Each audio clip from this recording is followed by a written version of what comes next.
हमारे चैनल अनजान कहानी को सब्सक्राइब करें।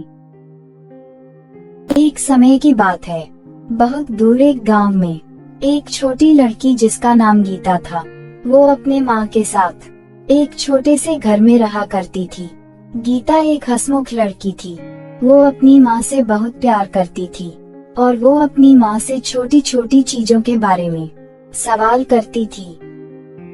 गीता और उसकी मम्मी बहुत गरीब थे, इसलिए गीता के पास एक ही ड्रेस थी और उसके पास जूते नहीं थे। गीता को जूते पहनने की बहुत इच्छा थी, लेकिन उसकी गरीबी के कारण वो जूते खरीद नहीं सकती थी।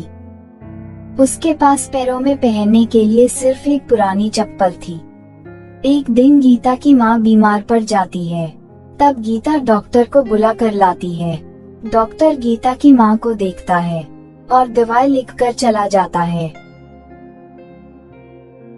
फिर गीता दवाई लेने जाती है। जब वह दवाई लेकर घर आ रही होती है, तो उसे रास्ते में सड़क किनारे लाल जूते दिखाई देते हैं। वह जूते बहुत सुंदर और चमकीले होते हैं और गीता उन जूतों को लेने से अपने आप को नहीं रोक पाती है। वह जूते उठाती है और घर की तरफ चल देती है। घर पहुंचते ही वह अपनी माँ से कहती है, देखो माँ, मुझे क्या मिला। यह लाल जूते कितने सुंदर हैं। मुझे ये जूते बहुत पसंद है। लेकिन तुम्हें ये जूते कहाँ से मिले? मुझे ये जूते सड़क के किनारे मिले और मैं इन जूतों को रखना चाहती हूँ। ये जूते किसी और के हैं, तुम इसे नहीं रख सकती। तुम्हें ये जूते जहाँ से मिले हैं, इन्हें वापस वही रख दो। किसी ने गलती से यह जूते गिरा दिए होंगे। नहीं माँ, अब ये मेरे जूते हैं। हम इतने अमीर नहीं हैं कि तुम्हें ऐसे जूते दिलवा सके, लेकिन मैं तुम्हें किसी और के जूते नहीं पहनने दे सकती। तुम मुझे वादा करो, ये जूते तुम नहीं पहनोगी और वापस जहाँ से तुमने इसे उठाया है वहाँ रख दोगी। गीता उदास होकर अपनी माँ से वादा कर देती है, लेकिन फिर भी गीता उन लाल जूतों को अपने पास ही रखती है और उन लाल जूतों को अपनी माँ से छिपकर पहनने लगती है। एक दिन गीता लाल जूते पहनकर एक पत्थर पर बैठकर सोच रही थी, काश मेरे पास भी सुंदर से कपड़े होते। फिर गीता अपने घर की तरफ चली जाती है। घर पहुंचते ही गीता देखती है कि उसके घर में नए कपड़े रखे हुए थे।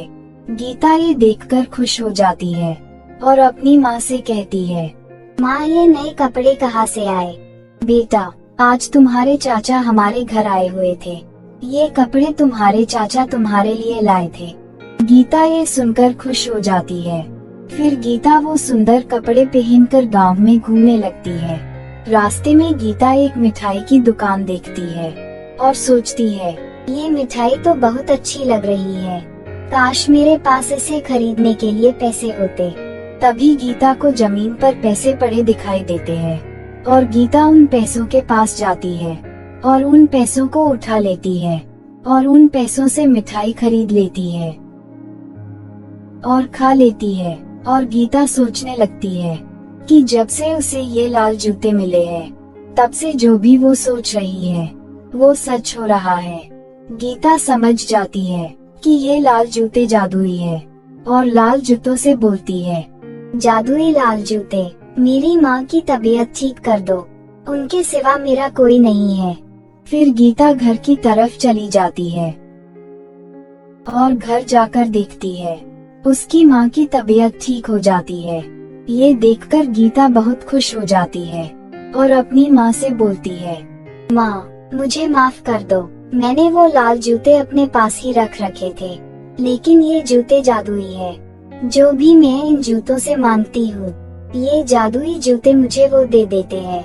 अभी थोड़ी देर पहले मैंने इनसे आपकी तबीयत ठीक करने को कहा था और आप एकदम ठीक हो गई। लेकिन बेटी, तुम्हें ये जूते अपने पास नहीं रखने चाहिए थे। अब तुमने ये जूते अपने पास रख ही लिए हैं, तो ध्यान रखना कि कभी भी इन जूतों से कोई गलत इच्छा मत मांगना। हमेशा जरूरत का सामान ही मांगना। ये सुनकर गीता खुश हो जाती है और धीरे धीरे गीता के घर की हालत ठीक हो जाती है। गांव के ठेकेदार की बेटी सविता ये सब देखकर हैरान हो जाती है। और उसे जलन होने लगती है। तभी वो गीता का पीछा करती है।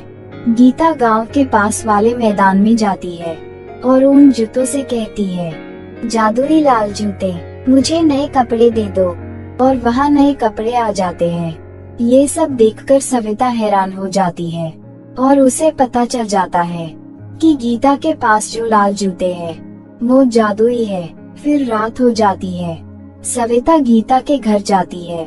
गीता सो रही होती है और सविता वो जादुई लाल जूते लेकर वहाँ से चली जाती है।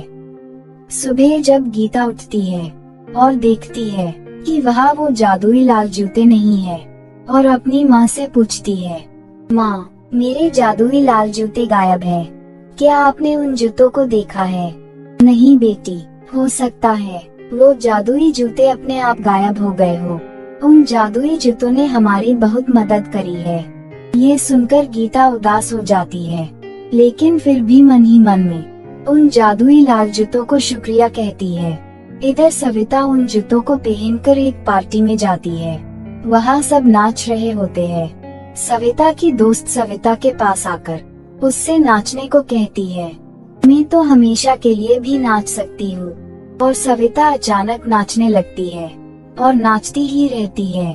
कई घंटे बीत जाते हैं, लेकिन सविता नाचते ही जाती है और लगातार 2 दिन तक सविता नाचती रहती है। सविता थक जाती है, फिर भी रुक नहीं पाती। तब सविता को समझ में आता है कि उसने जादुई जूते पहनकर हमेशा के लिए नाचने की बात कही थी। फिर सविता रोते हुए कहती है, जादुई जूते, मुझे रोक दो, मैं अब नाचना नहीं चाहती। और उसका नाचना बंद हो जाता है। सविता को बहुत गुस्सा आता है और वो उन जादुई लाल जूतों को एक जंगल में जाकर फेंक देती है। गीता उस जंगल से गुजर रही होती है और उसे वही जादुई लाल जूते दिखाई देते हैं। गीता ये देखकर खुश हो जाती है और उन जूतों को लेकर घर की तरफ चली जाती है। तो दोस्तों, कैसी लगी आपको ये कहानी? ऐसी मजेदार कहानियाँ देखने के लिए हमारे चैनल अनजान कहानी को सब्सक्राइब करें और बेल आइकॉन दबाएं और कमेंट करके बताएं कि आपको ये कहानी कैसी लगी।